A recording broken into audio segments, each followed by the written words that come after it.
ஒருவர் அலி ரலியல்லாஹு அன்ஹு அவர்களிடம் கேட்டார். நாய் ஒரே நேரத்தில் 6, 7 குட்டிகளை ஈன்றெடுக்கின்றது. ஆனால் ஆடுகளோ ஒரு நேரத்தில் 2 அல்லது 3 குட்டிகளையே ஈன்றெடுக்கின்றது.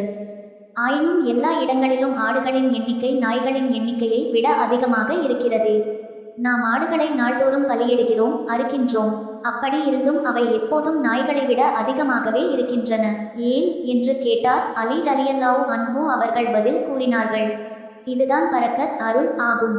அதற்கு அவர், பரக்கத் ஆடுகளிடம் மட்டும் ஏன் இருக்கிறது, நாய்களிடம் ஏன் இருப்பதில்லை என கேட்டார். அலி ரலியல்லாஹு அன்ஹு அவர்கள் கூறினார்கள், ஆடுகள் இரவின் முற்பகுதியிலேயே தூங்கி விடுகின்றன. மேலும் ரஹ்மத்தின் அருளின் வேளையாகிய ஃபஜ்ர் நேரத்தில் விழித்தெழுகின்றன. எனவே அருளை பெற்றுக்கொள்கின்றன. ஆனால் நாய்கள் இரவு முழுக்க குலைத்துவிட்டு ஃபஜ்ர் நேரம் நெருங்கும்போது தூங்குகின்றன. எனவே அவற்றின் ரிஸ்கில் ரஹ்மத்தும் பரக்கத்தும் இருப்பதில்லை. எனவே நான் உமக்கு அறிவுரை கூறுகிறேன். நீர் இரவில் சீக்கிரம் தூங்குவீராக, ஃபஜ்ரில் சீக்கிரம் எழுவீராக. இதுவே வாழ்வாதாரத்திலும் சந்ததிகளிலும் அபிவிருத்திக்கான வழிமுறையாகும்.